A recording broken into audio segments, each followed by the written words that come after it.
Bob Mannery here. You're listening to A2 Radio, real radio for the fans, by the fans, no agenda. You guys are the best in the business. Hashtag it. No notes. 5, 4, 3, 2, 1. AM in the PM only on A2D Radio.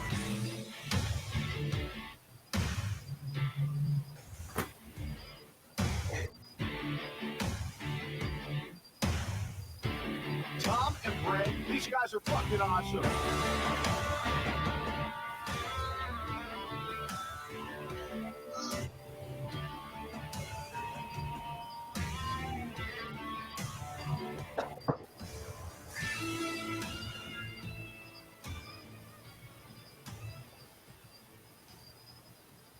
What's up, family? This is AM in the PM, only on A2D Radio.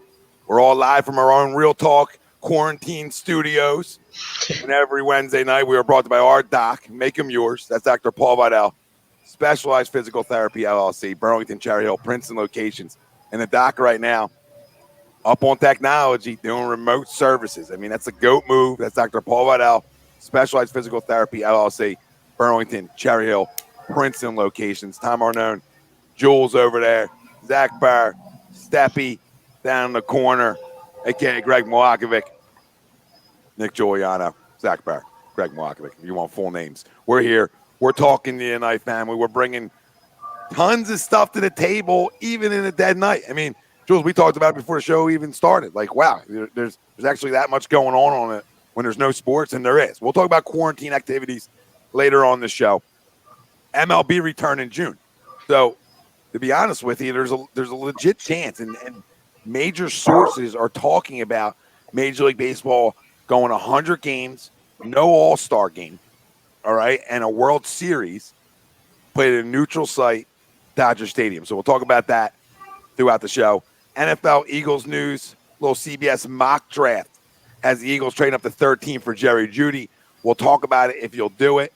But our main topic at hand tonight is Philly coaches that are most hated, right? And there's tons of them. There's a long list of them, and it's a great conversation when there's no sports. So the poll question brought to you by Ambuck Services, AMBUCK services.com. Contact Michael Ambrose, 20% off gutters, gutter guards, outside stuff, decks, whatever you got outside. So nobody's got to come in, blah, blah, blah, blah, boom, and you're getting 20% off during rough times for a lot of people. So AmbuckServices.com is who our poll question is brought to you by. Gabe Kapler is the most hated Philly coach of all time. Do you agree or disagree? Let us know. Facebook, YouTube, Twitter, Twitch, we everywhere. And everywhere you get your podcast, we're there as well. All right, I don't have to read them off to you because that means everywhere. You understand? People, I got questions. We're everywhere. Let us know, family. Chime in your comments, questions. We'll read them off. You'll see them on the screen. We got a ton to talk about. Let's enjoy it. Let's argue away on who you hated the most, because that's the best part of this, right? And I think that's what's going to make it a fun argument. So Gabe Kapler is the most hated Philly coach of all time. Do you agree or disagree? I'll start it because I know guys are going to go a different direction. I completely agree. And people are going to tell me Chip Kelly, and that's fine, and I want to hear you. Shocker. I want to hear why. Chip is to me. I hate Chip too. So there's nothing me running from my Chip hatred.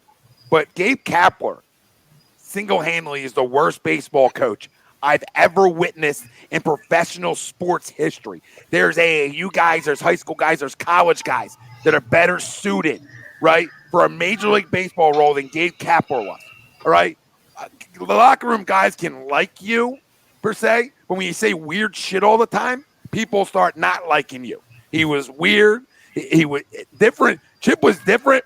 This dude was creepy, okay? There's a difference. Right, I'd rather have a guy ignore me in the locker room, right, or right down the hallway. I'd rather have a guy ignore me than a guy that's going to talk to me about coconut oil, suntans, and being a tremendous competitor, right, when you get your doors blown off. So, you know what I mean?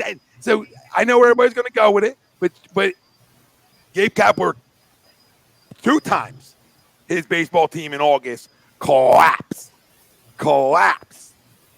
That's all. Guy never went to the playoffs. Essentially, I'm not going to say underachieve, but did underachieve. and tried to remake the game of baseball. That's what we witnessed over the Gabe Kapler era here. And any baseball junkie, to me, it's not even close. And I hate Chip. So, boys, that's where I stand. I agree. Gabe Kapler's the most hated Philly coach of all time, in my opinion. Jules? It's kind of hard to disagree with Gabe Kapler, but I'm going to have to go with Chip Kelly. Chip Kelly, to me, I mean, don't get me wrong. When we first hired here, we all loved it, right? We were giddy. We were jumping for joy. That was our guy when he first got here. Until we saw him in action.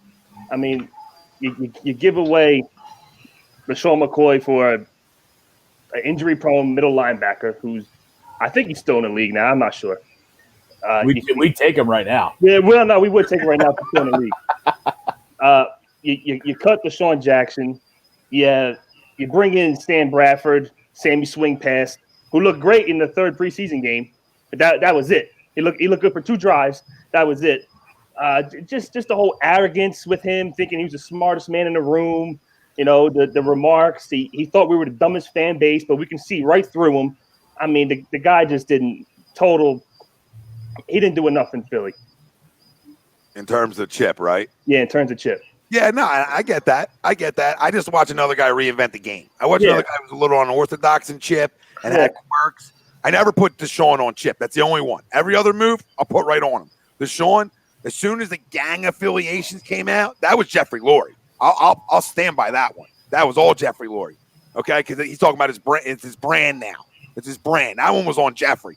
Every other move, LaShawn, I'm there with everybody. Totally there. But we talk about Mama said, you got a guy invented the curveball machine.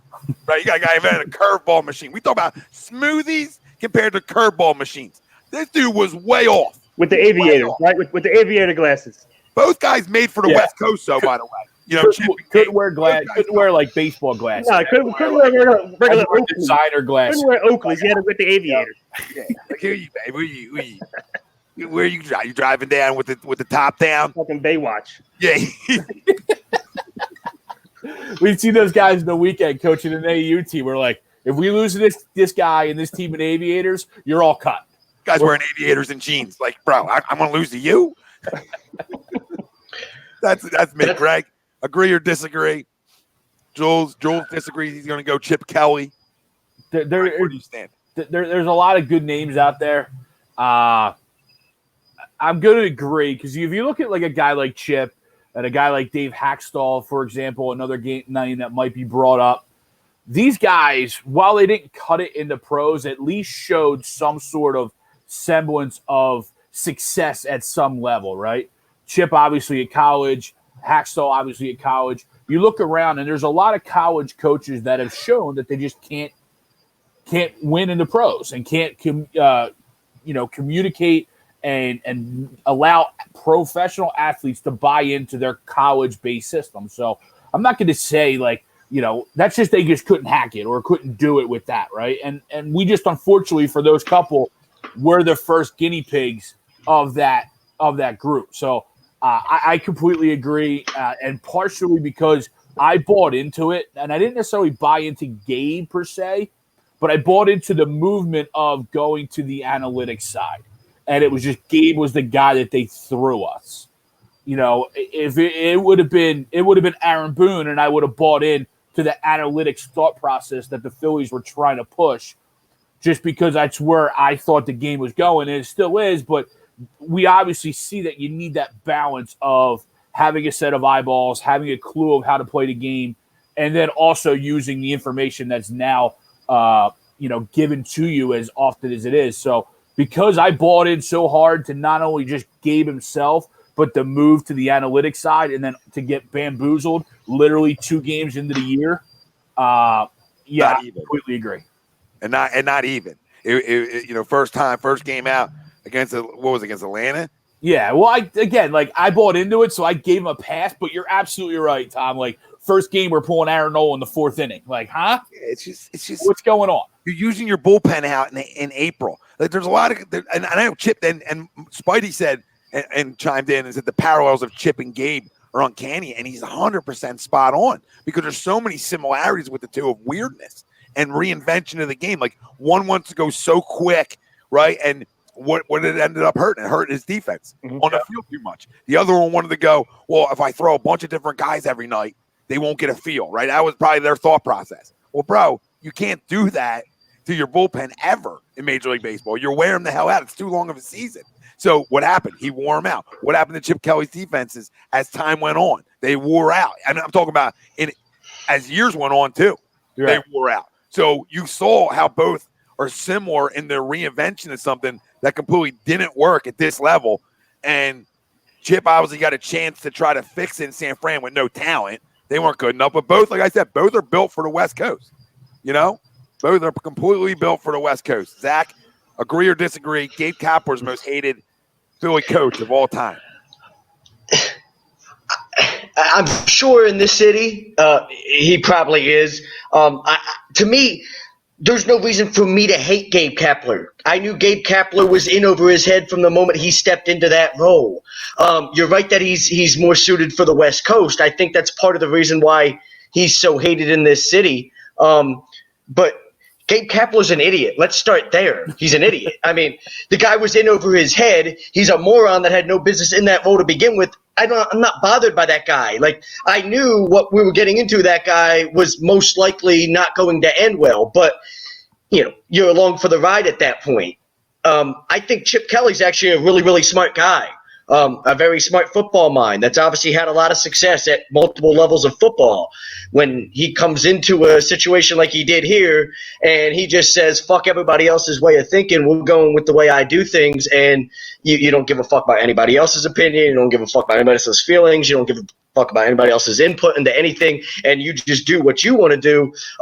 The sense of arrogance that Jules talked about bothers me a hell of a lot more than a guy that's just completely incompetent in over his head like Gabe Kapler was. I think Kapler, at the heart of it all, he's a good guy. He's a good dude that was giving it everything he had. He just was incompetent and had no business being in that role. I'm not going to hate you for that. You just needed to be fired and didn't need to be the manager anymore. But there's no reason for me to hate the guy. Like, great, he sucked as a fucking manager, and we provided us a lot of different punchlines and jokes for us to throw his way. I see a comment coming in right now that Rich Kotite was the worst. I agree. There's so many other coaches I could put on that list that I hate way more than Gabe Kapler. Chip, Rich Kotite, Ray Rhodes, Juan Castillo. You're off base. You're off base. I hate. I can't stand any of those guys. I would hate those guys way more than I hate Gabe Kapler. You're off base. All them guys stunk, but all them guys actually had some sort of track record somewhere, or something. This guy. Why is that Gabe's fault? What was this guy's coaching experience? Period. Why is that his fault? So blame Klentak for hiring him. It's all part of it. But we're talking about who's you hate. I hated them. So I blamed up top. I hate Matt Klentak, but at the end of the day, it's who you hate. I hate the guy's face. I hate the guy. I hate how he's. But that's why you hate him. No. That's why you hate him, because of his look and his face and the coconut. Your actual, blind everything else. We all know he didn't have any baseball common sense. He was put into a role that he didn't belong in. That's not his fault. That's more of a reason for me to hate Matt Klentak. I'm not going to hate the guy because of the coconut oil and all that nonsense. He's from the West Coast. We can agree he was more of a West Coast guy. But I'm not going to hate him for all that. I knew he wasn't any good at baseball. I knew he was a dumb baseball mind. I blame Matt Klentak for that. I know. You can blame Klentak all you want, and I do too. But at the end of the day, the guy got the job. And then I got to watch the guy manage his baseball team for a long time, which is 162 a season, which takes forever. It's a marathon. I had to watch him screw up games. I had to watch a manager cost 12, 15 games. I know Jared Armstrong says, well, pitchers don't go 7 or 8 innings. Well, this is what's upsetting me, because Brian Price came in here and told this whole staff, get ready to go 6, 7, 8, because that's what good pitchers do, right? So real baseball guys, that's how they think, right? Go 7. Go have a dominant performance. All right, but it's bigger than just the baseball side. Player development guys are patting you on the ass. Hey, get better, right? Get better. Them guys aren't head coaches and managers at the big league level ever, period, because they shouldn't be. And you think a guy who played in the big leagues would have a little bit of feel for the big leagues, right? You're talking about a guy who sat the bench a little bit too in the big leagues enough that would have a feel for the big leagues. This guy had zero feel for big league baseball players. It's amazing. Zero feel for he's big a league meathead. baseball players or the game, and he was around it playing forever. It just shows you not every guy who plays can communicate it right at the highest level. So Because he's a meathead. Chip Kelly at least was a smart football guy. It's just he made the terrible decisions personnel wise, and the up tempo ended up killing him. But at least he was a smart football guy. This guy wasn't smart about nothing. But wouldn't that be more of a reason to hate Chip Kelly? You don't eat ice cream, you're a fraud.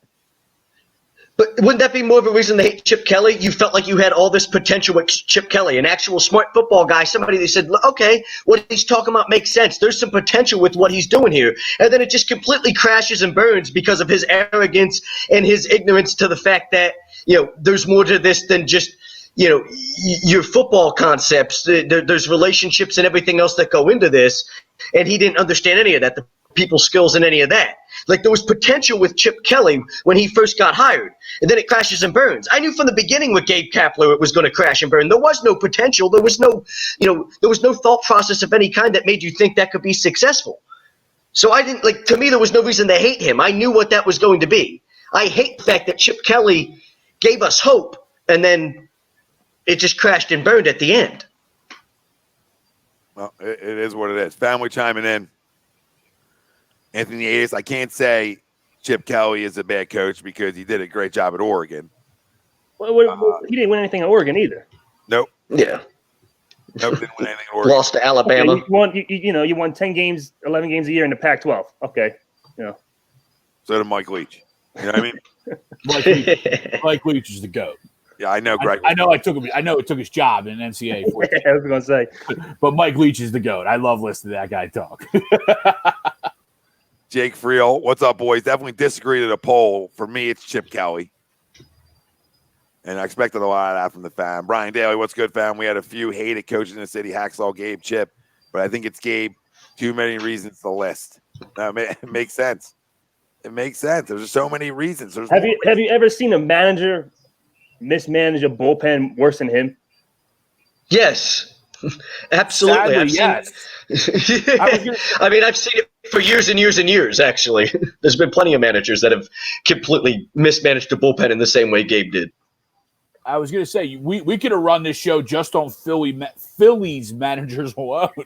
When you look at the likes of, Ryan Sandberg, the early Terry Francona years, obviously then he turns it around, in Boston. But he just, part of that was those Phillies teams were so direct on talent too. But yeah, we could have done this show with just Phillies managers alone. No, you could have. Dusty Baker's made a career out of mismanaging bullpens, and he still has a job. But every team he's ever been with, he's mismanaged the bullpen in a way that's cost them a postseason series. It seems like. So I mean, it's going on in baseball for a while. No, and I get that it has, but this guy was a whole nother extreme though. Like nobody had a role in the bullpen at all. Nobody had a role. He didn't know. He went out for a switch. He went out for a switch and didn't have anybody. And had no idea what he was doing.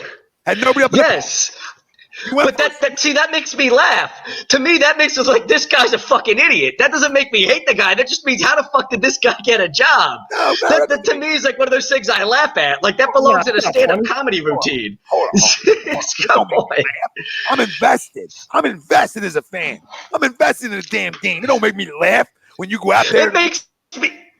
Lock it up. You lock it up. No, that's not comical to me. That's idiotic. When you got guys batting out of order. That makes me mad at Matt Klentak for hiring this clown. That doesn't make me mad at Gabe Kapler. That means this guy's this incompetent, and we have a GM that thought this guy was actually able to manage a Major League Baseball team. I can't even be mad at this guy. He's in over his head. How can we be mad at a guy that is way in over his head? We all know he's in over his head. I almost felt helpless for the guy at times. You knew, like, yeah, this guy's going to suck. He's going to completely shit the bed with this whole thing. He's got no idea what to do here, and it's going to suck. Watch, it's going to crash and burn. And then you'd watch it crash and burn. So don't tell me it wasn't comical. There was times when you could predict it was going to crash and burn, and then it did. That's kind of comical to be able to, like, watch, this is about to suck. Oh, look, I was right. It sucked. No, don't tell me that's not funny. I'm too invested. The laugh at ruining the bullpen with having zero roles, going out for a pitch and change with nobody up, throwing guys, bringing in outfielders to pitch. It's just his Guys whole batting out of order. The Come way on, he man. spoke, his interviews, like you speak like that. Like if I had to be around that as a player for 162, I'm losing my shit. And the biggest thing of all, right, boys, the biggest thing of all, Kapler, and the thing that to me is the worst and the worst indictment on how bad he is as a manager, big time indictment, is his lineups. The change in his lineups consistently when we know guys need to come to the park in Major League Baseball with roles. It's just been the way. Don't you shake your head. It's been the way baseball's been done forever. You got to have some sort of role and feel because it's a game of superstition and it's a game of habit. All right. And when you get out of your routine with it, right, like jumping over the chalk, going onto the field, when you get out of your routine, it gets up here because this game is more mental than any one you play. So to me, it's not even close. Like I go on for days. But Kapler didn't start the whole let me take this guy and hit him second in the lineup one day and then hit him, first the next and then hit him fifth the next. That's been going on for quite a while. And I'm not saying it's a good strategy. I'm not saying that I agree with it. But look around baseball, every manager, winning teams do that. The Red Sox have done that with guys. Certain guys do have roles. You're right. Certain guys, this guy's a 3-hitter. He hits in the 3 spot. But the Astros, the Red Sox, the Cubs, successful teams over the past. The Giants did this during their 3 World Series championship runs. They would have guys that would move around the lineup because they were that versatile. So it's not that you can't do that and win, but I don't disagree. Kapler took it to an extreme. I do find it quite crazy some of the things he did with the lineup on a day-to-day basis, but I don't think the concept behind that was the problem. I just think that's him being an idiot again. You look around baseball and say, okay, look at the teams doing that and are successful. I'm going to try to do the same thing. But you're not smart enough to do the same thing. Right. Yeah, and those other guys too. Those other guys had track records of success in order to do that, so that if they failed, they actually have something to fall back on and say, "Hey, I was just giving it a shot because I have this X or Y guy that I think could work in this position." Gabe never even had any track record. So you're right, Zach. He's not the one that tried to invent some of those moves and those positions, but he had nothing to fall back on. So when it burned, he was just there holding the oars like, I got nothing to row because I never built a boat, But professional sports is a copycat league, and when you see it all around, oh, this is working. Teams try to do that. Doug Peterson started going for it on 4th down a bunch. Next thing you know, the whole league's doing it. It didn't matter whether you were a first-year head coach, 10th-year head coach, what you were. Once something is successful in the leagues, coaches try to do that. You can do analytics all you want. I find the whole. If you can't, that doesn't matter. At the end of the day, the good teams that everybody's copying off of with analytics are teams with rosters that are loaded. So and everybody talks about. Well, that. that's true. Everybody talks about that. And the one's hitting trash cans. So that's big time analytics. They went even deeper on the analytics. So, analytics is everywhere in sports, though. But you can see the difference in the smart franchises and the well-run franchises. They do a much better job at applying those analytical principles than the bad franchises. You can definitely see the teams that have it down to a science all throughout sports, NBA, NHL, NFL, MLB, all of them. You see the ones that can do it right, and you see the ones that just seem to have no idea how to do it. Listen, I hear you. I don't even want to talk about analytics. That doesn't even matter to me. To me, it's just the hatred for a guy, hatred for a face, and there was nobody I hated more throughout my years of watching professional sports than my hatred for Gabe Kapler. The second he was hired here, the second I heard him speak, and then the first game of his coaching career, managerial career, and Ryan Farrah chiming in, and a lot of family were getting everybody, of everything. Let's be honest, managers don't really matter, and yes, they do. Yes, they do, and you can say they don't matter managing base. They don't matter in baseball, but to me, they do in certain ways. In certain ways of keeping superstition for guys and routines and right on, Joe's like routines and stuff like that. Like they're so important for stuff like that, and they're so important for feels. So I'll never say they don't matter. Keeping the clubhouse together, yeah. Yeah, and I would say the clubhouse thing is huge.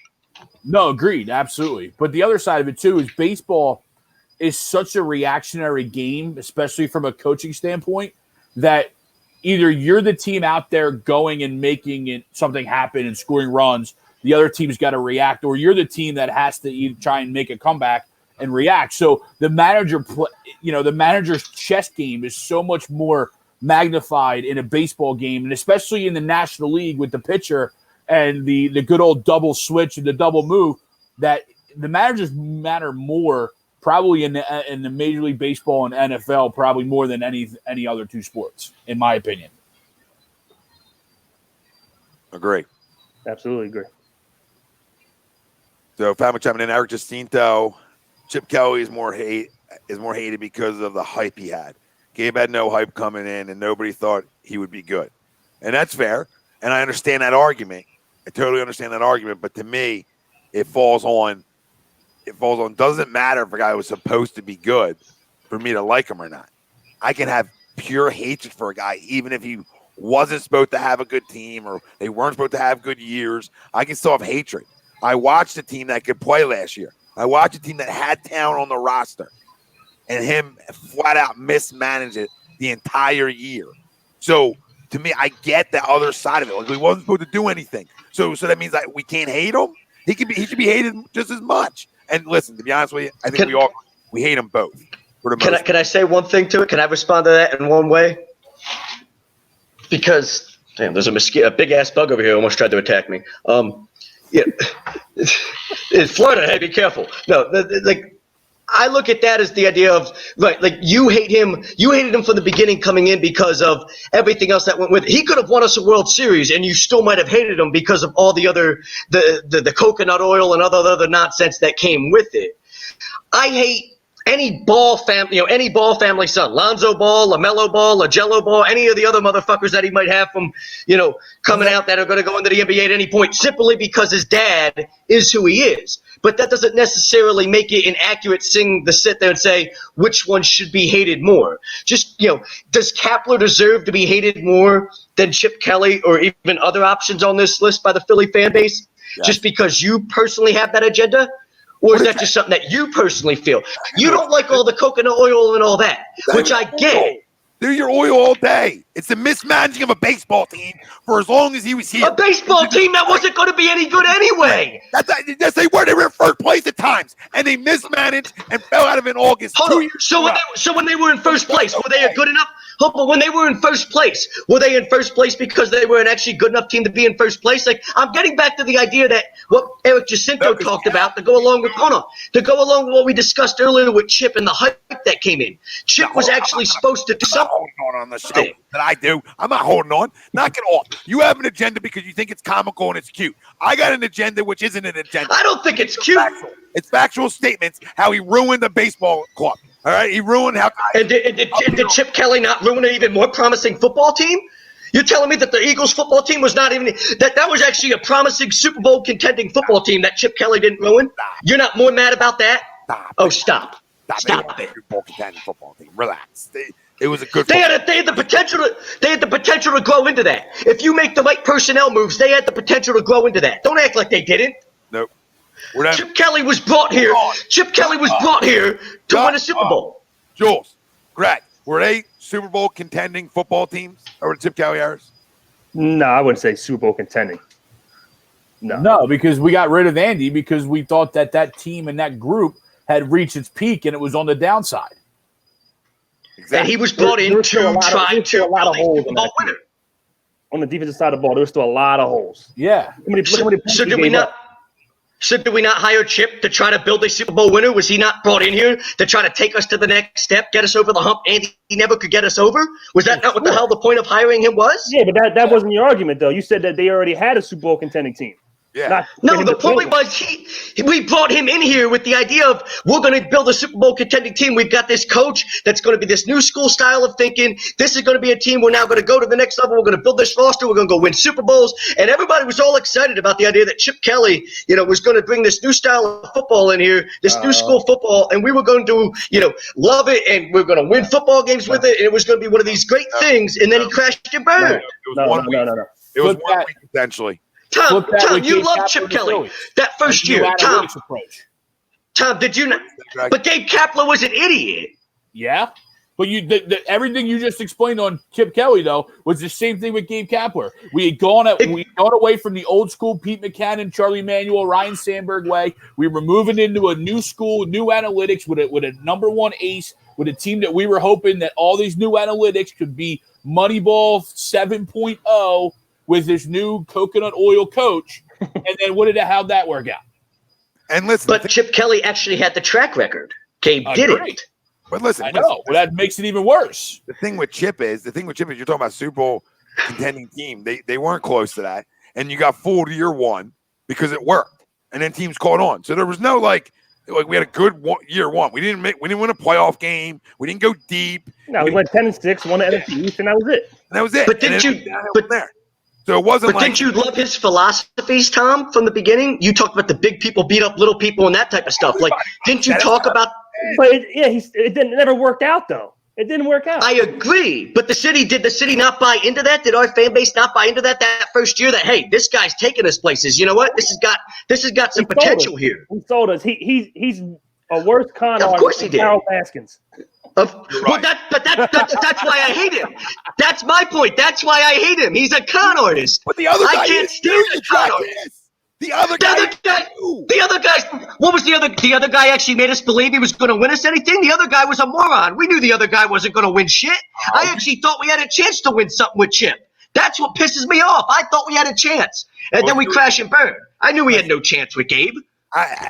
When we talk about the Eagles every year, we always want to go in thinking we have a chance. We were fooled. That's the difference. We were fooled. We were lied to. That's a difference, right?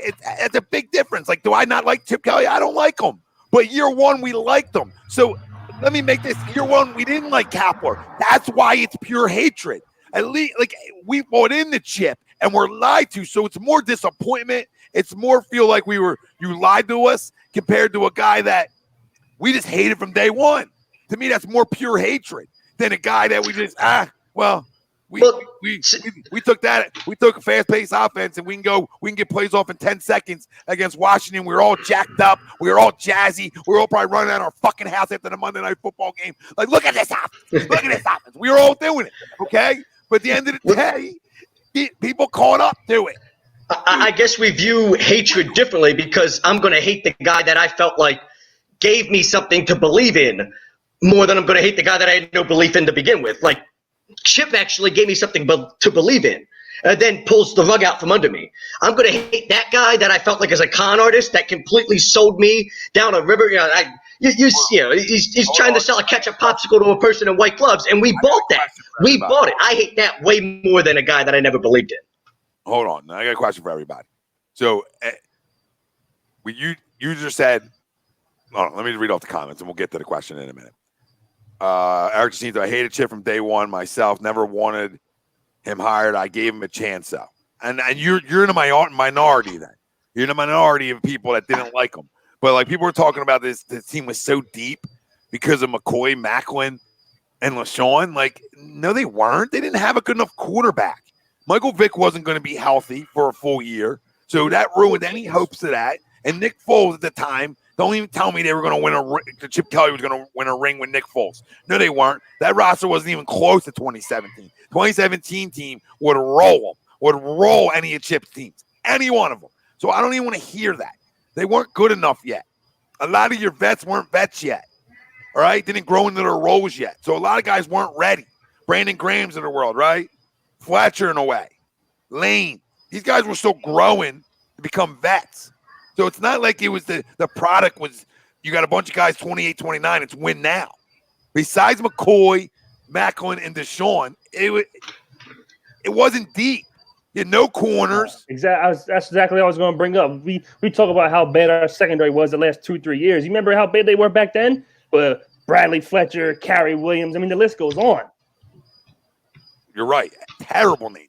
Terrible. Nobody could cover anybody. No.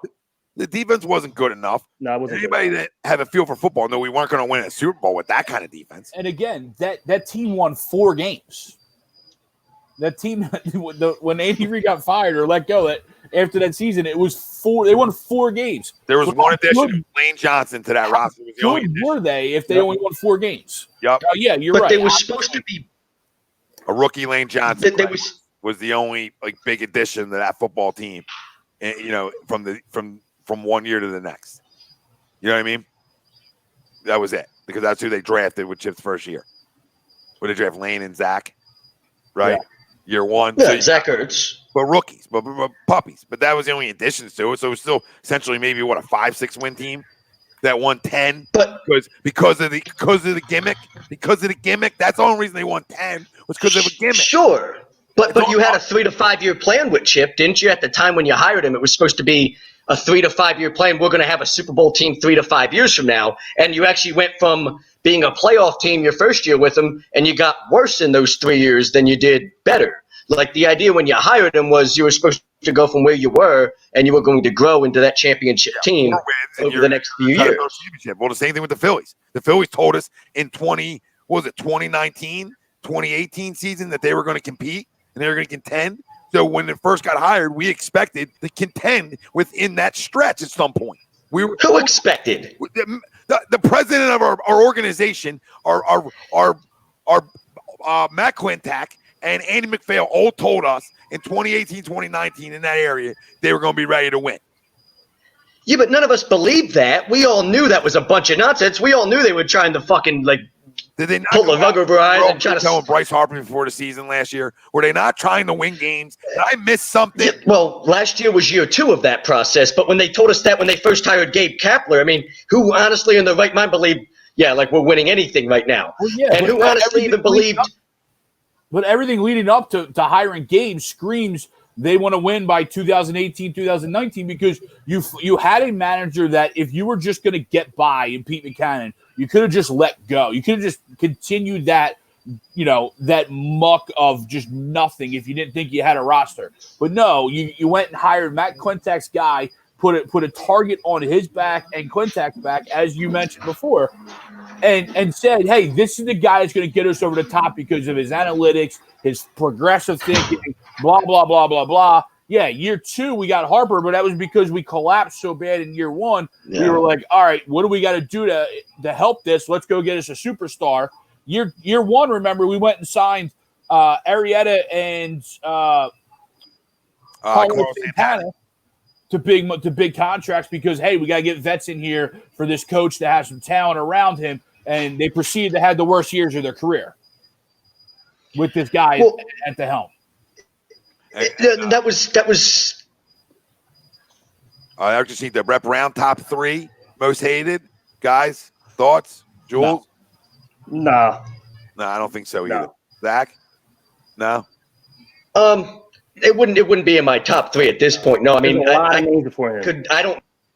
would have to talk to really, really hardcore basketball fans about that, but no, he wouldn't even come close to. I don't even think he'd make a top 10 list for me right now.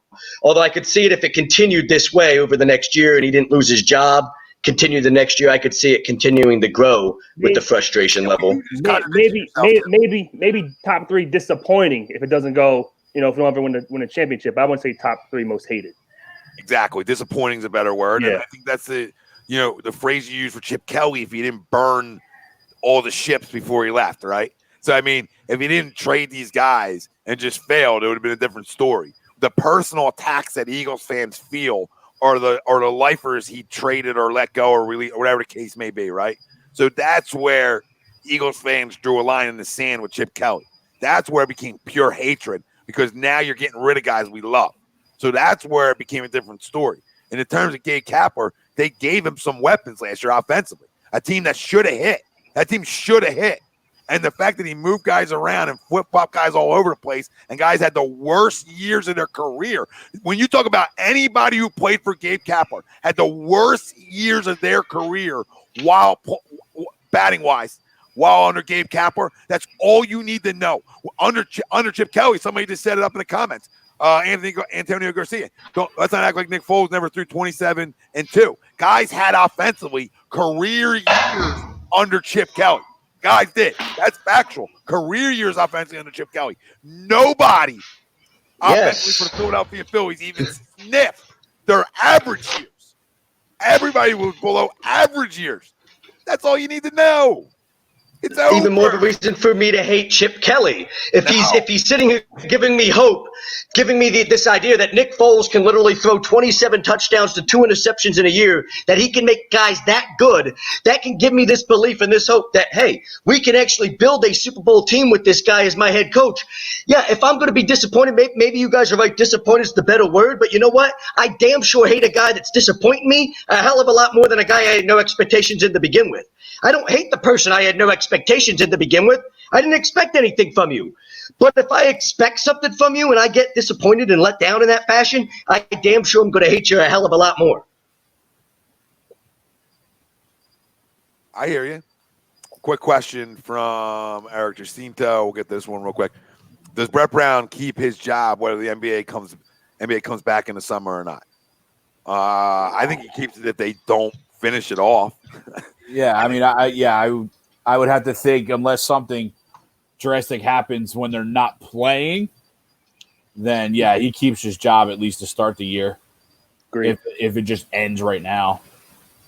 Well, listen, that was good conversation, and we continue that conversation on your most hated. Continue to chime in. I did like the name Pete throughout. Sorry, before you Eddie Jordan from the Sixers. That's a good one. What about Tony DeLeo? Tony DeLeo. Yeah. Tony DeLeo, you felt you should be having coffee and Edmonds with. You know what I mean? Like Tony DeLeo didn't feel like he should, because wasn't he a player personnel guy? He was a player guy, and he just kind of filled in during, again, some of that muck years where between the Iverson and the full process. Yep. So real quick. So Jules, you hate Chip more though? I hate Chip more, yeah. You hate Chip more. You just disagree with Zach's statements. A Super Bowl contender never were. No, they never were Super Bowl contender. Zach went back and forth. He said they are already a Super Bowl contender, but then he also said brought in to make my words. Get muted. Go ahead, Jules. No, he's getting muted. Hit him. Hit him. Hit his ass now. You contradicted yourself. You said Chip came in here to make this team a Super Bowl contender, but then you also said they already were Super Bowl contenders. So which one was it? Because it was both, neither. We all know my mouth. We all know my mouth works much quicker than my brain sometimes. So to sync up my thoughts to the words coming out of my mouth, I've always needed to do a better job at that. But the idea that we hired Chip not for shits and giggles, not to just see if what he did in college could work in the NFL. We hired Chip to try to build a Super Bowl fucking team. Oh shit! It wasn't. Oh, well, no fucking kidding. I gotta hit you again. Point. Hit him. No. Hold on. No, he's getting muted again because at the end of the day, Gabe Kapler was brought here because the Phillies thought the same damn thing. That's why they hired him. You remember the presser?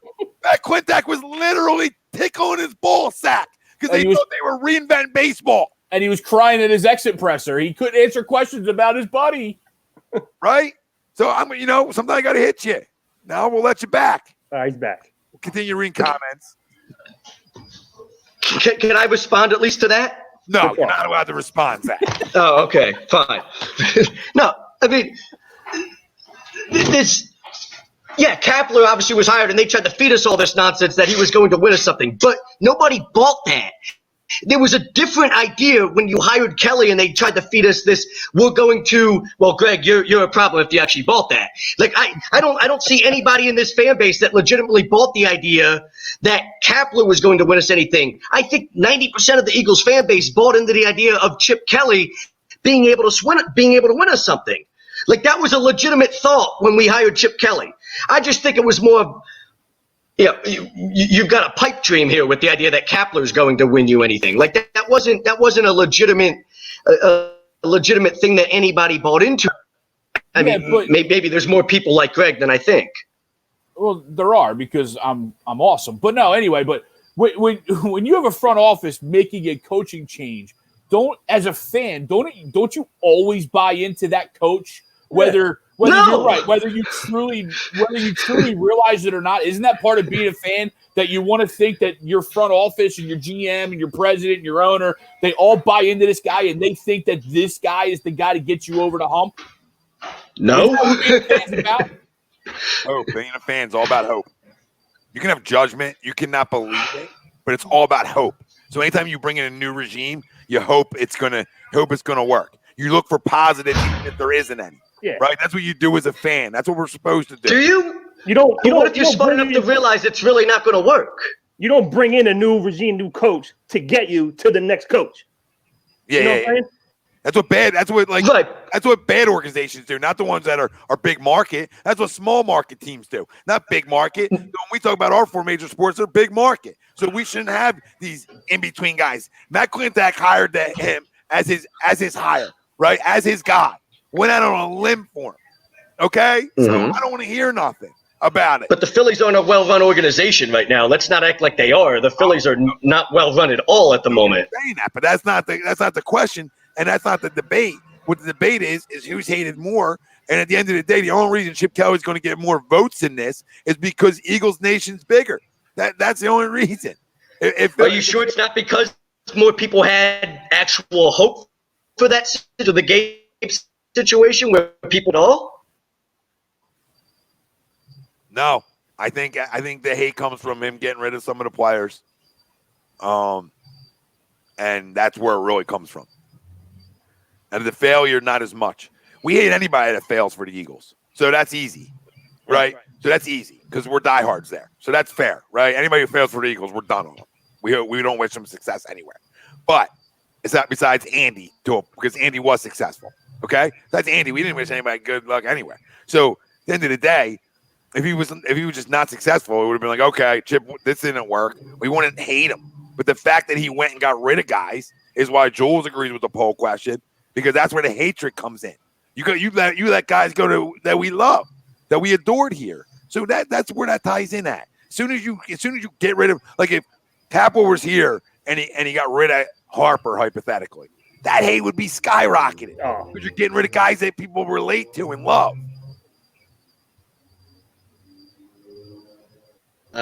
Maybe we view hate differently or reasons behind hate. What do you say, Greg? I'd have pitchforked Girardi on that. Coming in and get rid of Harper. Yeah, I'm upset about this. I'm upset because I was literally looking forward to Joe right now. But let's switch gears a little bit, and we'll switch gears to the Eagles a tiny bit here. And one CBS, and you can read on the bottom, one CBS mock draft has the Eagles trading up the 13 for Judy, and they would trade the first and the second to move up there. Now, me personally, I don't believe you get them there. I really, truly don't. But if you knew you were getting them there, I'd do it in a heartbeat. Thoughts, guys? Yeah, I'll take this one. Actually, I do in a heartbeat as well. I mean, if you identify that guy to be your number one receiver to make a difference day one, not year 2 or 3, day one, he's your number one receiver, then it's worth all the picks. First round pick, second round pick. I mean, it makes Carson that much better. It helps your offense, your defense, everything.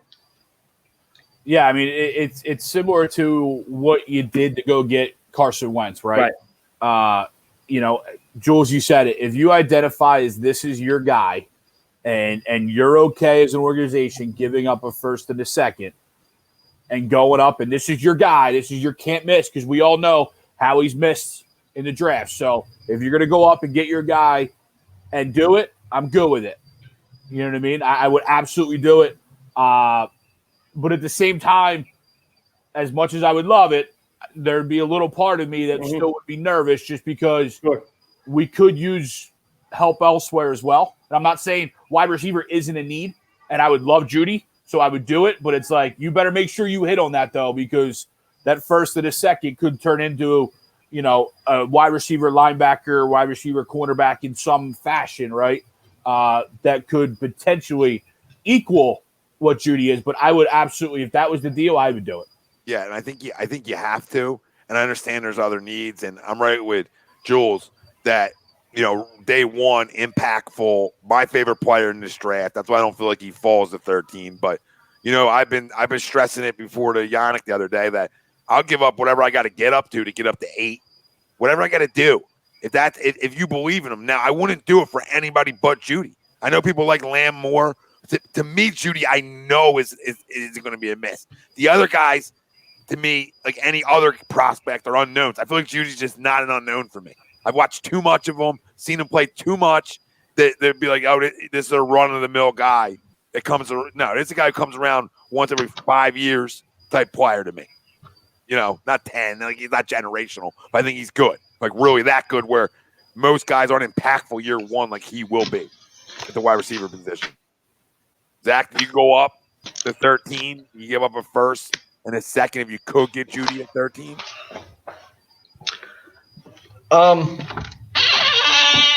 If you identify him as your best receiver, the guy that's going to make that big of a difference, yeah, but I don't think I'm doing that. I'm really fine staying where I'm at and going best player available.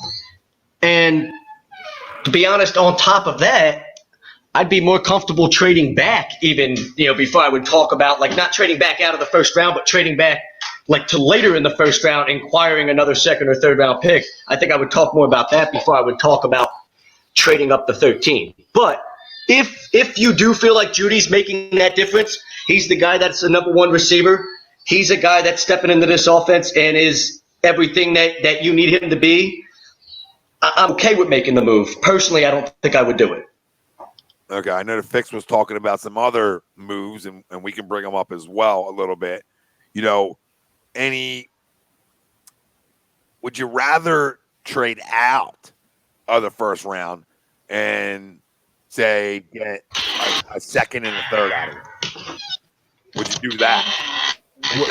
Like where you fall in that early second then? You know what I mean? Say top 5 to 10 second of the early second. And then your other pick. And then so you would have, say, too early 30, like 35 to 40 and then 53. Yep. And then the third one. Third round pick, which would be an early one too. I would be willing to do that.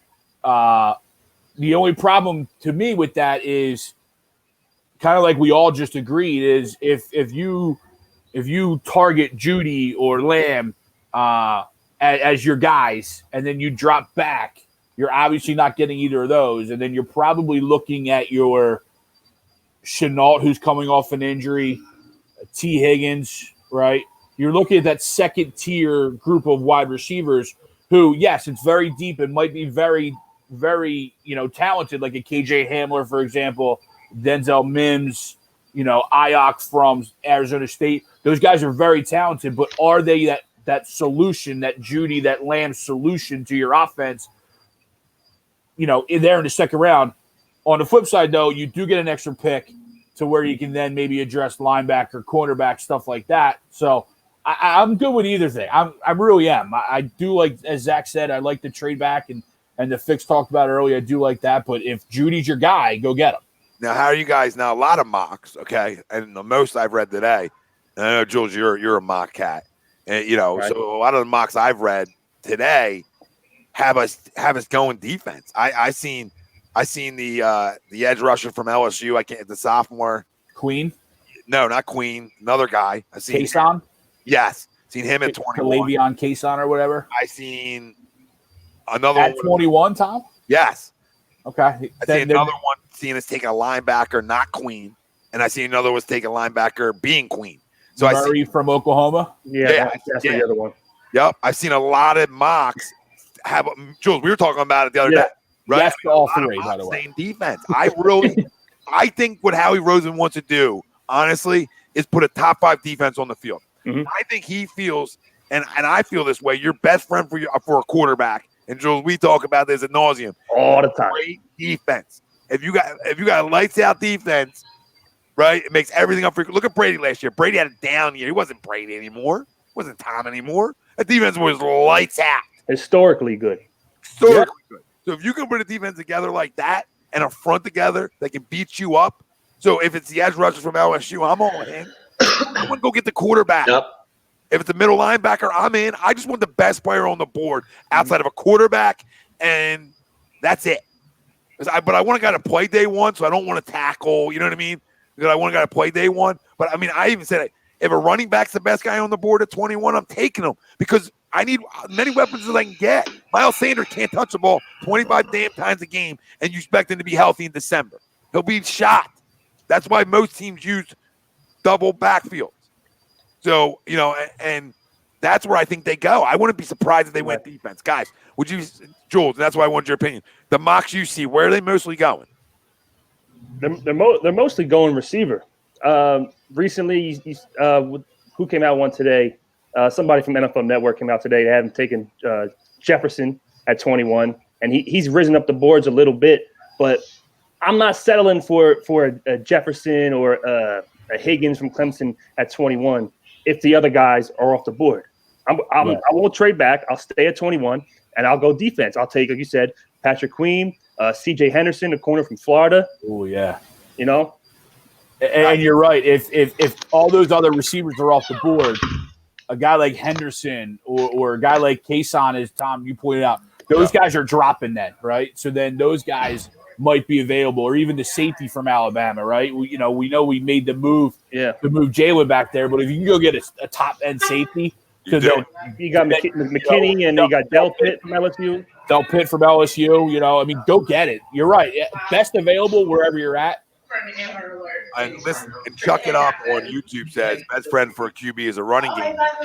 We don't agree with that. We're just saying another best friend is a great defense too, and that's so important. So important. Absolutely. I think Ryan was saying maybe Queen the first and Hamler in the second if he's still there. I'll be okay with that. I want to take it. I just don't think Hamler makes it to 53. No, but I can see us moving up if we needed to. A good defense helps your offense because it creates turnovers and it puts your offense in good spots. Yeah. It gives you good field position. Whether you don't go 8-7 or not, that's on them. But turn the ball on your side of the field, getting 3 points here, 3 points there, punching it in. That helps your offense a lot more than just the running game. And you're right. And the only thing I can disagree with Greg on is I don't want to say settle, but I would settle for Jefferson at 21, depending who else is on the board. That's the fourth guy on my board. Yeah, right? No, I would take Jefferson, absolutely. Well, I guess somebody said you want to draft Jefferson. Well, I don't know. That was me. Okay, but and I agree with you. Depending who's on the board. Now, if Queen's there, I'm taking Queen over Jefferson. But I could make arguments that Queen's better than Ruggs in terms of production from what we've seen. I mean, he's sideline to sideline. Yeah, you can't run for Jefferson's production, but I agree with you. If some of these other defensive guys are on the board there that to me are higher rated than Jefferson, I owe it to my football team in a way too. Now I owe it to my quarterback to get a wide receiver to grow with, but a lot of teams do that in the second and third round. A lot of teams do, and you can hit on a lot of day two, second round, third round receivers. For every guy you find in the second or third round, there's a bust wide receiver you draft in the first round every year. You're right. Anthony Davis hit on the head right there. I saw Hammer play tons of times at PSU, and he's real fast, but PSU didn't have a quarterback to throw to him. Just like Rieger, too, at TCU. He is fast, too. I like Rieger a lot, too, boys. I know Chuck did a little film breakdown of him. Got to watch a little bit more of him. I like him. Now, again, a small guy, though, which the league's going to a little bit, too. But a smaller guy. Most smaller guys. So not really compliments to Deshaun. Similar skill sets in a way, which I just want playmakers. So if you're freaking 5'8", I don't give a rat's ass. Can you make plays in space? He take a ball 60 to the house. That's what I'm looking for. I don't know what else looking for. And Doug will find ways to give him the ball in space. No, we're not. We're not monitoring. So I don't know what you mean. Stop it, kids. Come on. Yeah, Zach is. My concern with I'm with you with the needing an impact player at 21, and I don't care if that means it's a defensive player or an offensive player. My problem with the idea of, if you feel like you can take an impactful receiver at 21, like say you think Jefferson steps into this offense and becomes a guy that can make a bunch of plays and fits what you want to do from a scheme perspective very well, and can be a guy that's a stud in this offense, I'm very concerned on passing on that guy and taking a linebacker, whoever it might be, just because of how deep this draft is with wide receiver. I feel like you have to, whether it's the first, second, third, fourth, I don't care when it is, we have to find a way to come out of this draft with some type of impactful player at the wide receiver position. I would like to say to be able to make that impactful draft pick in the second, third, fourth, fifth round, any of that. So far, there hasn't obviously been a whole bunch to give you that confidence.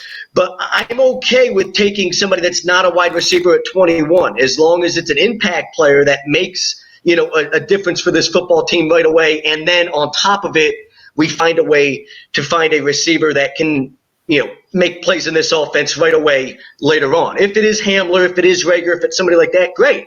And those guys can fit what we want to do very well. But I need us to come out of this draft with some type of impact player at wide receiver. I think it's too deep of a draft at that position not to. No, and absolutely. And I think everybody agrees with that. That's why, to me, if you can't go get Judy, and I have no problem with what John Adcock's saying, and I think a lot of us have talked about that. Been saying it for a minute. If we don't move up, we move back or go D. And I think we're all right there. I think any smart guy realizes our percentage to go get Judy is slim because that's not Howie's MO. So as much as we want him, and Jules, me and you have been like crying for him in a way, as much as we would give up whatever you want to go get him, I don't think it's going to happen. So to me, okay, let me look at a Rager in the second round. Let me look at a Hamler in the second round. Let me look at some of these other second round guys and maybe move back and have 2 second-round picks and be able to address 2 spots to say in the second round. And less money, too, if you want to look at it like that, too, as Howie Roseman loves to save money in ways and go with the cap. But to me, I have no problem going a queen or anybody else at 21 and then turn around in the second round and maybe having to use my 4th to move up a little bit in the second round or another pick down the road to move up a little bit in the second round to get a Ham or to get a Rager. What do you think about them chances? Because you guys don't believe either one's there at 53 in terms of them two? No. No, I don't think so. I think both come off first portion of the second half or the second round. And really, it all comes down to how much do you trust Howie Roseman to hit on a receiver in the second round, knowing that he hasn't really hit on any draft pick at all. Well, I think Chuck It Up just said that. What gives you confidence that the Eagles can draft? Zero. That's why I'm all in for Judy. That's why I'll give you whatever the hell you want. Exactly. I'm back to bring truck up and draft picks for Jerry Judy. Simple. And I don't trust pick him up at the airport to hit it. Yep. Through the coronavirus, me and Jules are willing to pick up, drive. Yeah, I won't even throw on the Uber app. I'll stay Uber free. Just You're in too? Yeah. All right. I'm willing to get physical. I'm willing to touch. I'm willing to cup the balls and take off. That's how much I want Jerry Judy. Now, on the go ahead, Zach. On the other side of that hypothetical, instead of trading up to 13, I'm not. When we talk about trading out of the first round, but is it possible to go from someplace like 21 to 26 or 27, keep that first round pick, just make it a little bit later, while also acquiring an extra second or an extra third, or something like you could go from 21 to all of a sudden you're in the 30s or 40s instead of the 50s, and maybe you can get Rager there. Yep. There's a lot of different moves you can make. Go ahead, Greg. I think I was reading the other day that they were saying like a move like that, Zach, for example, like what Baltimore did last year or 2 years ago to jump like 5 spots from like 28 to 23 was a 4th round pick, right? While swapping. So, yeah, I mean, it definitely is something. I think Baltimore is another trade choice again this year, especially if these defensive guys, because they love their defense down there. So, chase on drops, or if they think that they got to jump up to get Queen or Murray, that I think they are a possible landing spot, because you're right, you could get them there. When I look at the wide receivers, I know they're deep, but I look at that top group of 4 as game changers, right? When you think of Judy, Lamb, Ruggs, and Jefferson, right? That top group of 4 as game changers for your offense. And then I look at that rest of the group, especially, the Chenault, Hammer, Ayok, Rieger, all those guys, Mims. They're very good. They're very talented. I would absolutely take any one of them, but I don't know if they change games right away. You know what I mean? I don't know if it's worth like, all right, I know I need help at my wide receiver position. Is just one of those second-tier guys enough, or at least with the addition of whether it's a Queen, a Murray, a Henderson, however you go with that additional pick to get them, is their production enough to offset the not going out and getting that game changer at the wide receiver position for me? Well, there's two ways to look at it, because I think when you talk about Rieger and Hamler, I think they can be impactful day one because they have a skill set, and the skill sets get the ball in their hands, let them make plays. So I think, because they're a different breed, they're smaller, you know what I mean? So they could be a little bit more impactful. They can punt return, kick returns, right? So they can be impactful in different ways in the game, because I just think if you have an opportunity to get a guy like Queen, a middle linebacker, right, I think you owe it to your football team to do it. If you have a chance to get a game changer on the defense side of the football, especially at a hole, that's a hole too. We talk about wide receiver, middle linebacker is a big time hole. And if you address it, the Steelers went and addressed it last year, and their defense got way better. They went and got Devin, they went and got Bush, and they said, okay. And that defense got way better. If they had any bit of offense, they would probably go to the AFC title game last year. If they had any bit of offense. And then they also went out and traded for Fitzpatrick. Yeah. So they said, okay, we're gonna upgrade, and we're gonna consider ourselves a top 5 D. And I think if you go get a Queen or another edge rusher, you're talking about a top 5 defense, especially if you dress the middle linebacker role with a guy who can be impactful day one. You're top 5. Now you're a 12-win team to me, because you're good with a Hamler in the second round or a Rieger in the second round. You're now a 12-win team to me, because you're that good defensively. Defenses travel, even if they're at neutral field games, right? So if everything's at neutral field and no fans, I know my defense is going to show up. Might be a little, slip through the cracks there, but I know my D will show up. I'll look at like the defenses that you look at, that over the past decade, 15 years, whatever you want to call them, the consistently great defenses. They all have that guy. The Panthers had it with Luke Kuechly for a while. The Steelers have had multiple guys. They now have a guy in Watt, the younger Watt brother that's there, TJ Watt, that's out there making plays for them.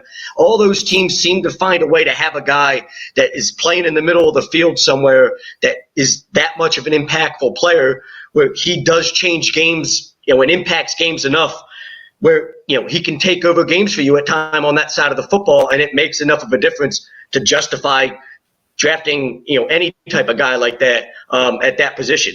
Even if we do need all the help at receiver that everybody talks about, if we can get that type of impactful player at 21, do it. Linebacker especially.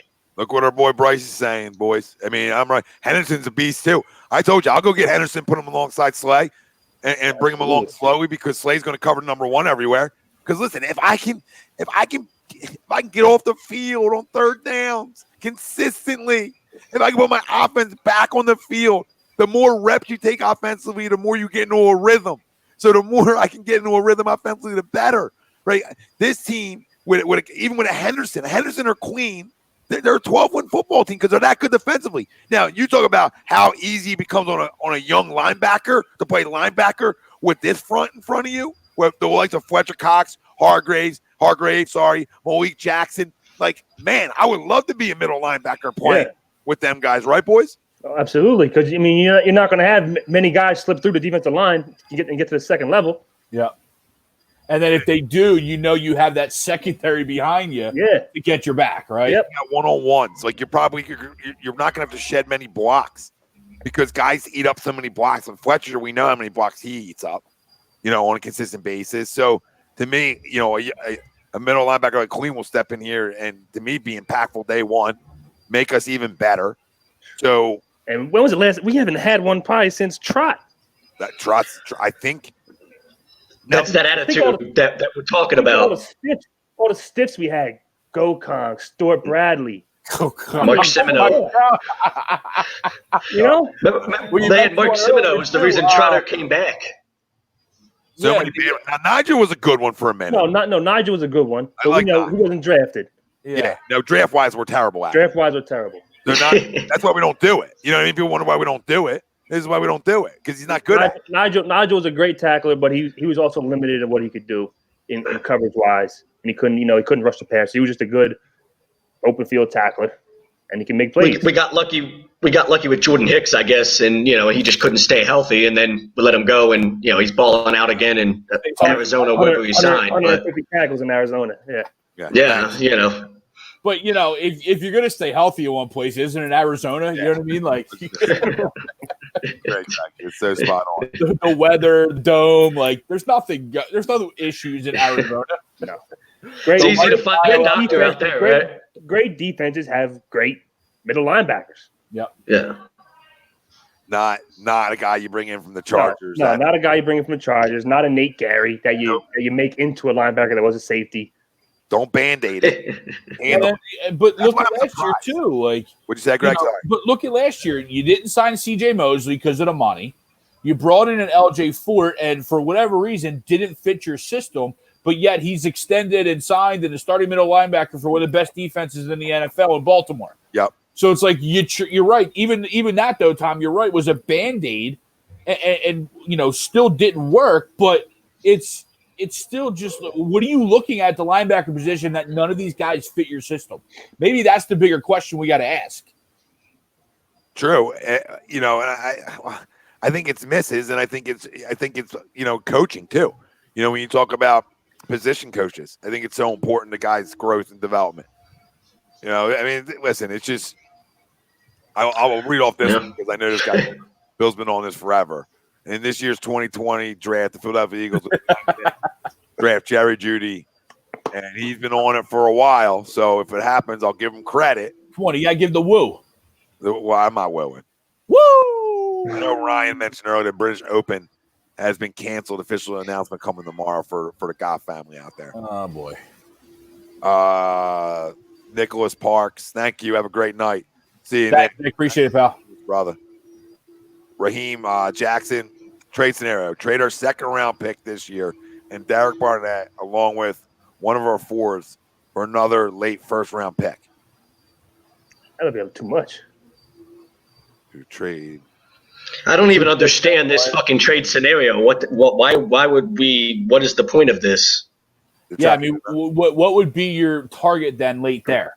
And I'm okay with it. Like if you have a target, right? If you're going to go out and tell me, whatever you're going late first round, with AJ Spence, for example, probably, if that's your target, like is he that much better than Derek Barnett? That's why would you give all that up just to get back? Who's your target? Yeah, just have 2 first rounders. So what are you drafting? 21, say 24, possibly. Here, 21 and 28. You know what I mean? I don't know. I mean, you better have 2 guys in there that are can't misses. that what other pick better be a can't miss, better be more impactful than Derek Barnett, who I still think can be impactful. When people talk about trading him in the Yannick deal, if that happens, I don't want to trade him. The more DNs I can have, the better. That's kind of my thing with including it in that trade is like that kind of makes all these moves we made this offseason, improving that defensive line a little bit. You kind of like, why'd you do all that if you're just going to trade Derek Barnett? That was all supposed to be part of the total package to have that great of a defensive line and all those guys that could rotate. Absolutely. So, talking a little bit Eagles, we're gonna shift a little bit here, and we're gonna move into a little baseball talk because there's rumors coming out from MLB sources, and continue to comment anything Eagles you got, and the coach you hated most of all time here in Philadelphia, continue to chime in with that as well. But some MLB sources are discussing a 100-game season with no All-Star game, and the World Series being played at a neutral place, and that would be Dodger Stadium. So thoughts on that, boys? I mean, obviously we're all down for whatever they're going to give us, so it's not a question. Are you down? Are you good? Are you more good with the neutral site given the LA because they're taking the All-Star game away from LA? So your thoughts more on that than, hey, we all want it. We'll take whatever you're going to give us baseball-wise. So we know that. So how do you feel about the neutral site LA? So I'm super excited. Go ahead, Zach. I'm sorry. Go ahead, Greg. I was just trying to be a smartass. I'm super excited to see somebody get stabbed in the parking lot. Yeah, it's the one thing we know is going to happen is somebody's going to get too rowdy and drunk, and somebody's going to get stabbed and killed in the parking lot. So no. If you do 100 games, right? If you started June 1st, and I just quickly counted, and you allowed for obviously travel days and a few off days here and there, you could probably get 25 games in that June month, right? So if you did that for each month, 100 games will put you into September. What's different than any other offseason? What's different than any other postseason to where it's now going to be a neutral site? I mean, let's be real. If we get baseball back and I have to give up I have to go neutral site to get some sort of finale to the season, yes, I'll give it to them. But the Dodgers being as loaded as they are right now, why are we ultimately all of a sudden saying we're just going to give it to the Dodgers, right, as home field? Why not give it to the Angels? Why not say the Angels are home field? Because we know they're going to stink, right? Or they're not expected to be a contender at least, to where that's truly a neutral site. I just think give it to the Dodgers in that area because they're projected to be there anyway wouldn't be the right thing. But I guess, hey, it's when you pay a lot of money, I guess it's what you get. But I'd be down for whatever because baseball's back. Jules? Yeah, I would be down for whatever too. And I guess, I don't know, we're assuming that there will be no fans when they start, assumingly. I would think so early on. Well, I was hearing something the other day saying baseball would not come back until they were able to get and have the ability to travel freely, just for the safety of their players too, and then also have the ability to have fans there. So I would hope it's fans, but you're right, Jules. Maybe the first couple of weeks, first couple trips for each team would be fanless.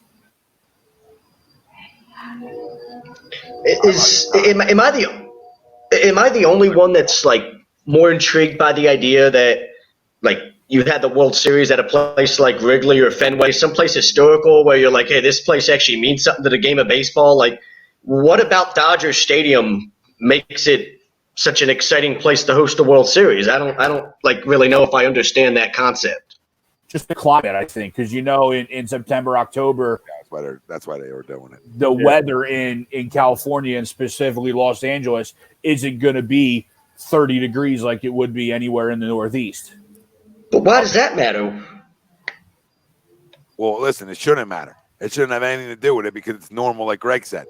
The fact of the matter is there's no reason to switch that. So you're just giving it back to LA because they lost the All-Star game. It's a disgrace. And it's probably the best team in baseball. So they're probably going to be playing in it.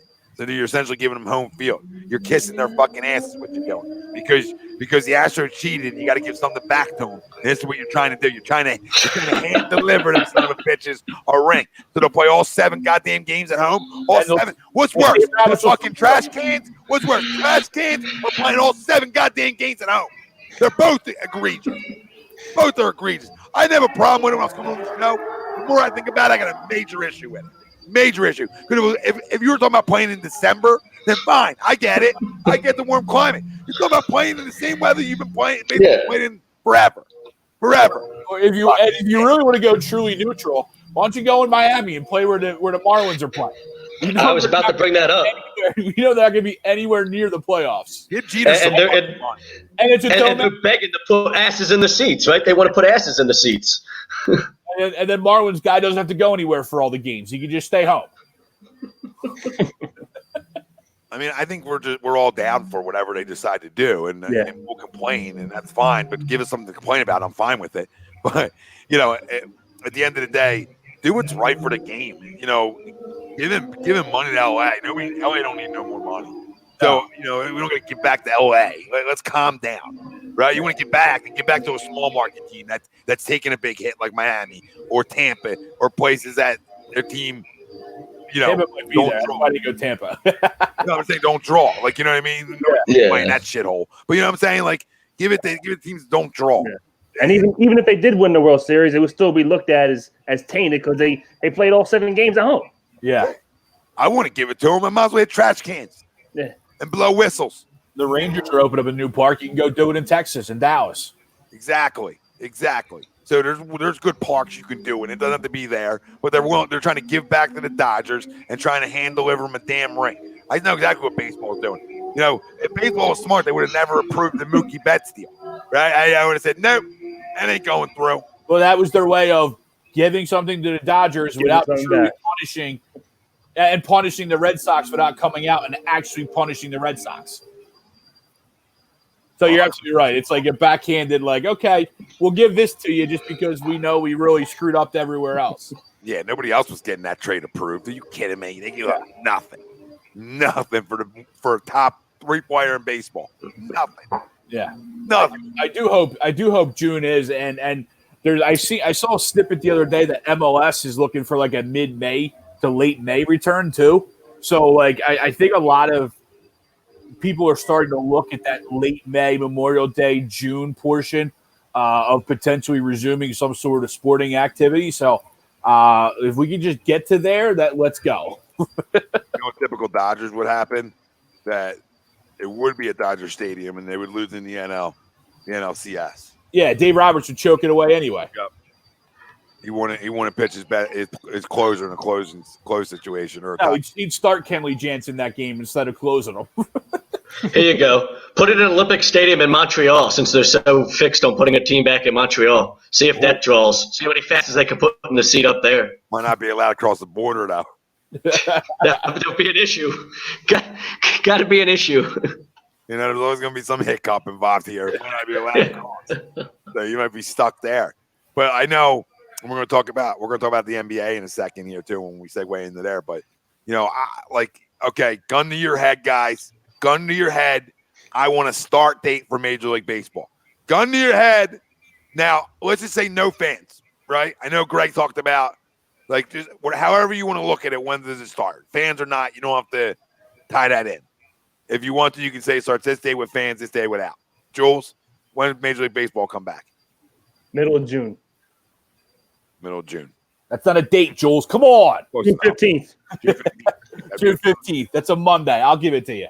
Monday. Good start day. Fans or no fans? No fans. No fans. All right. Greg, start date? I'm going May 29th, Memorial Day weekend. Uncle Optimism. I need a little hope. I hear you talking into existence. Fans or no fans? That early, I'm going to start with no fans, and fans, I will go June 8th. June 8th. Okay. For 2 weeks or a week and a half. Zach, start day, Major League Baseball?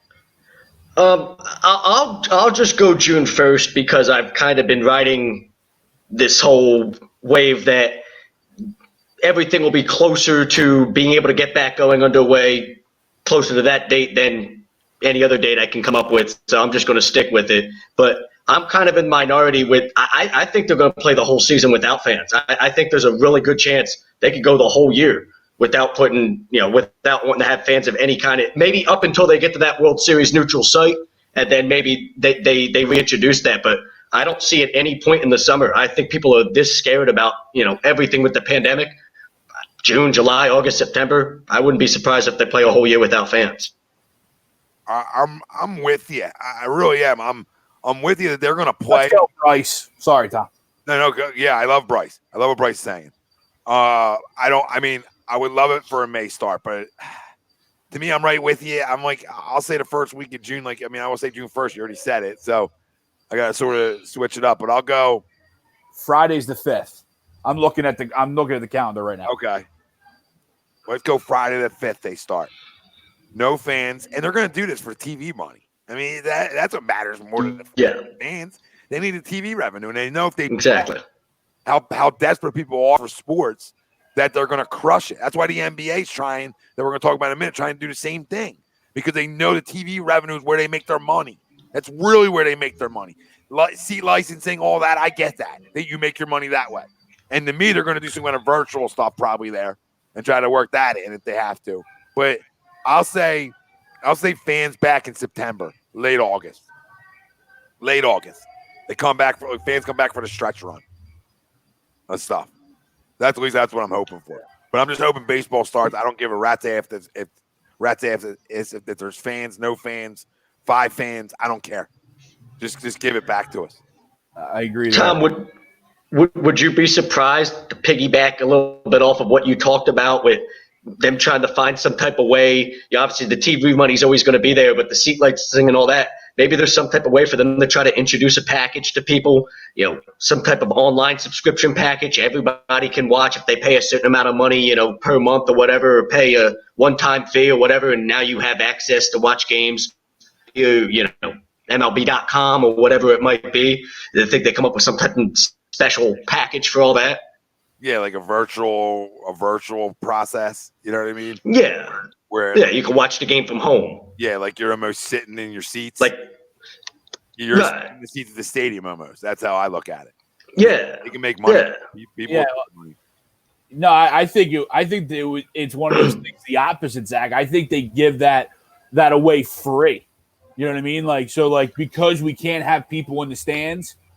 Hey, you can have our streaming services for free until we get fans back. Right? This is our sorry, our thank you, our stick with us. We want people to watch. I know Trevor Bauer did an interview, and that was his big thing is, hey, you want this game to grow. You got to let people and give people the outlets to watch the games regular and for free and stuff like that. I understand everyone wants to make a buck, but you make the buck by people going to the stadiums. The streaming services now with so many people offering, Disney Plus offering movies, all these other streaming places offering stuff for free during this pandemic. I think that's more the way to go. But I do agree, though, Zach, there is going to be some sort of streaming service set up. Yeah, Anthony Adis believes July 4th with no fans and then August fans. Bill Middlebrook, he believes an 82-game season. With the playoffs will be in Texas or California, something for the history books. So Bill doesn't believe anything's coming back soon. So switch gears to finish off the show. Two NBA topics. The one, NBA news, Knicks are interested in Sixers GM Elton Brand for the same position. Are you guys good with saying bye?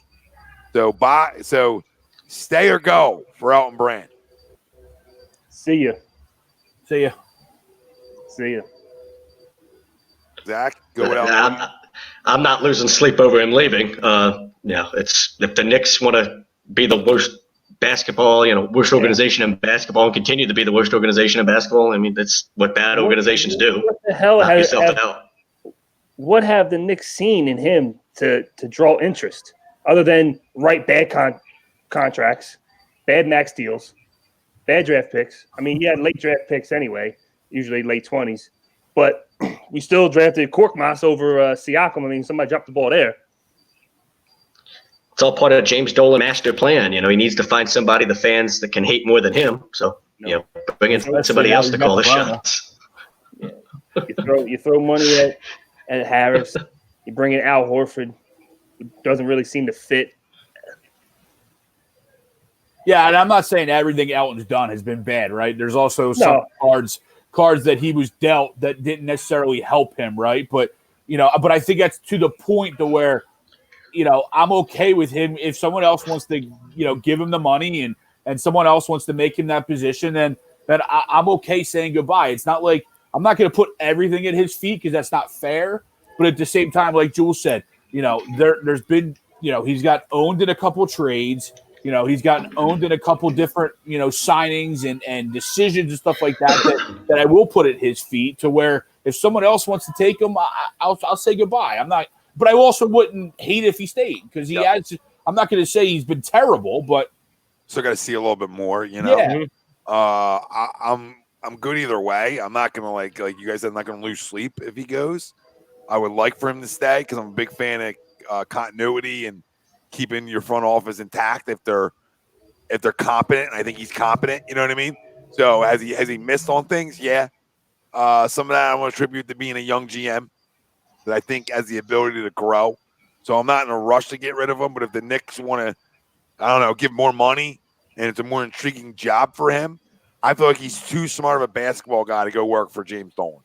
That's just my opinion. But in reality, yes, it is James Dolan, but he'd be working for Leon Rose. I understand. Who's a local guy, so he probably has a connection with Leon from when Elton was here as a player because Leon has been that invested, right? No, I get that completely, but the guy writing the checks is still there. You're absolutely right. Yep. If he makes it through the Rona. Why do you think it took Leon Rose so long to accept that deal?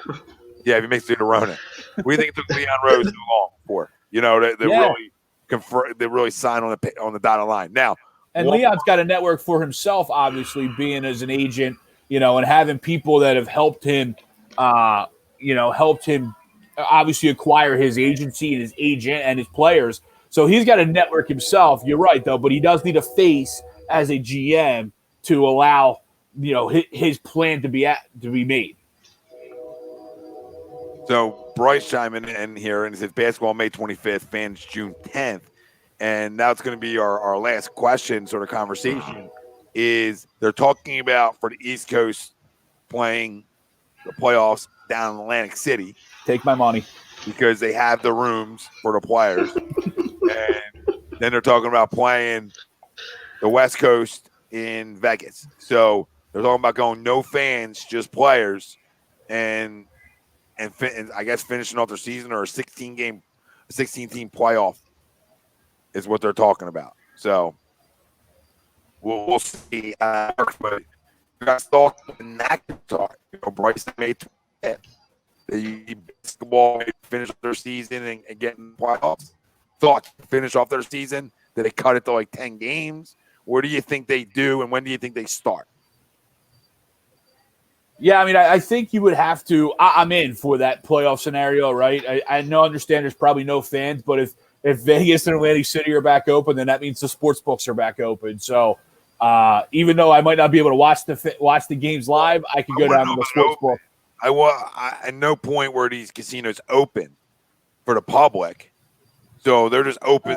They're open the house to players. Okay. Well, I would hope. I'm hoping the casinos are open too. Okay? I love where your head's at. And I'll watch it from the sports book. Maybe a couple extra chairs in between. Maybe a buffer seat or two, like I go to the movies. You know what I mean? Hear you? Yeah. Not happening. Enjoy the chair you're in right now because that's what you're going to be watching it in.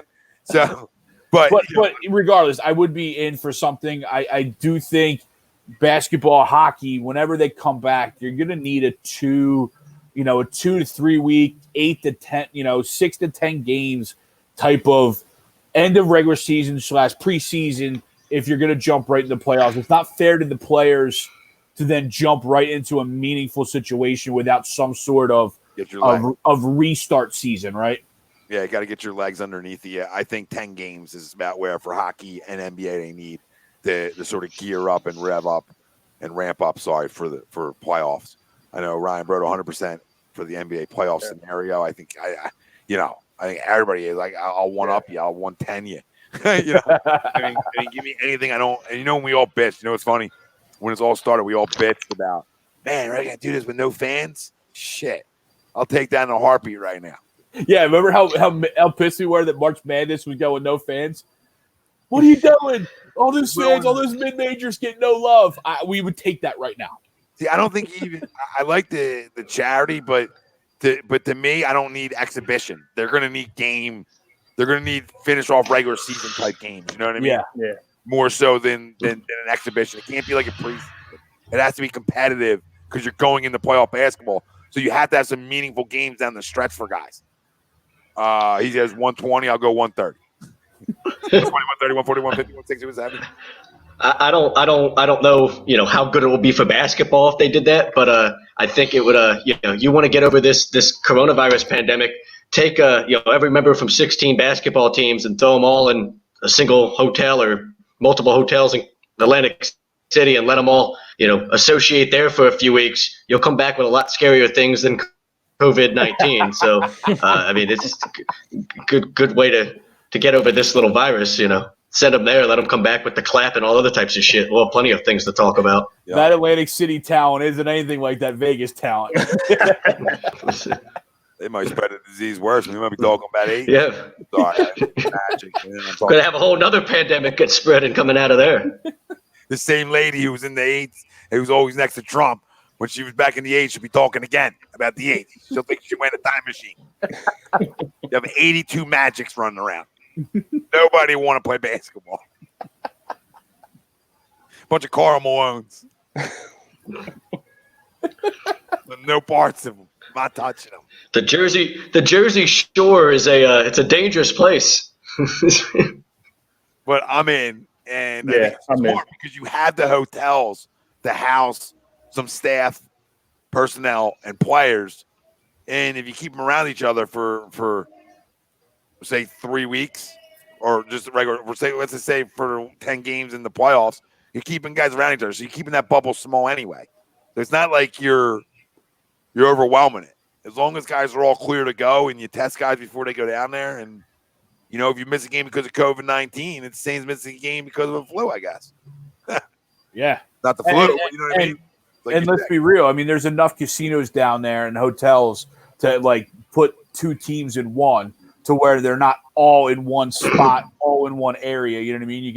You can spread them out to where if for whatever reason some bug does go through one hotel, that's not going to take out the entire Eastern Conference. It would just take out one, maybe two teams. No, and you're going to get the food people in there. You're going to give some people some jobs back down Yeah. there. Yeah. In terms of that, I think it's a win-win for both cities. When you talk about Vegas and Atlantic City, that are taking a huge hit in terms of in-house gaming, but I still believe that they're fine because of all the online gaming you can do. I think they take their monster hit from the sports books, obviously. Becomes a huge hit for Vegas and even Atlantic City now, who just got into it. But and to that, Atlantic City has made, and especially New Jersey, of course, for us it's Atlantic City, but yeah, New Jersey made a huge push in its infancy period of having sports betting. So you're right, it kind of did revitalize Atlantic City a little bit, and now it's obviously taking a tank. Yep, Ryan says Bunch of Dennis Rodmans. yeah, Dennis Robbins. That's exactly what it'll be like. All this running around Atlantic City.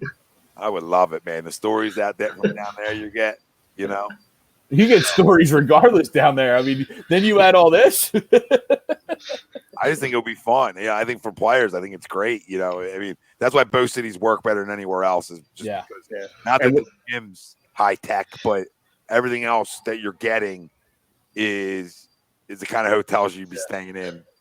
They usually stay in. You're gonna get high class suites and shit like that. You're not staying on the 5th floor of the fucking Borgata. You know what I mean? You're staying in fucking penthouses. And whatever Adam Silver decides to do, I think will be the right decision because he's usually on top of his game at all the commissioners at all four major. Because he's an alien. He's not actually doing it all. He's being run by somebody with a computer. What is it? Aliens on a little History Channel? Yeah, he's like he's like that main guy they show on Ancient Aliens. You know what I mean? Like this is our human form. Look, he's running an organization. Bigger than a normal human brain. When we look at my bad, they say the same thing on that show every time. Yeah. Ancient alien researchers claim. I think they say all the time. Boys, He looks like. go ahead, Zach. I was going to say because Greg would probably appreciate this comment, but he looks like a character from the Coneheads movie from back in the day. He does. Usually them guys are aliens. Usually that's how that works. Boys, you guys got anything else? No. Good. Greg gets back to NCAA 14 and trying NCAA to 14. I've got to work Wisconsin at up 6 first. in the morning. 6 a.m. worker. That's no. Yeah. Wawa's attracted all the crackheads, because there's not a lot of places open, so we're essential all of a sudden. You should see some of the characters that come in there, all different times of the day. Without the pandemic, are they usually? Oh my god! Do they frequent it as anyway, or is it just I mean, you always bound to find a couple tweakers throughout the course of the day, but it's like we're like the home base for the tweaker. All of a sudden, like they sit outside in our parking lot and like just ask people for money left and right. Yeah, it's always a good time. Boys, it was a blast. We got to thank our doc, Dr. Paul Vidal, Specialized Physical Therapy LLC, Burlington, Cherry Hill, Princeton locations, doing remote services. So get a hold of the doc, conversate with him, and he's got still covered, still treating patients, doing a heck of a job. The GOAT. For Tom Arnone, Nick Giuliano, Zach Barr, Greg Milakovic, family out there, join us. We love you. Thanks for tuning in. Driving shows. We're going to continue to try to give you stuff on a consistent basis. Here, obviously, shows are still coming to you. I know me and Jules will see you again Saturday. Me and Greg, I guess Greg, we'll see you next Wednesday, or we'll see you Sunday. Then me and Greg will see you Sunday. Maybe next Wednesday. Well, then skip. I'll see you Friday. I might go away. I'll be rocking Friday. So, right back at it. You're going to travel. Yep. Wait. You're a fucking issue. He's got to go recruit, man. Come on. I got to go recruit. I got to get on the turf. Got to get in front of mom and dad's. The remote ones aren't working. You need to bring the cakes. You know what I mean? Desserts to the house. Zach will see you whenever Wawa lets him. 10 o'clock Sunday night. Yeah. See you. You'll see you at 12 Sunday night. Before we get Anthony's last comment up there, it's pretty spectacular. Can you imagine NBA players trying to get a hooker in AC? Hookers in AC with beards? Yeah. A bunch of Jenners. Good stuff. Good stuff, boys. Your dick's bigger than mine.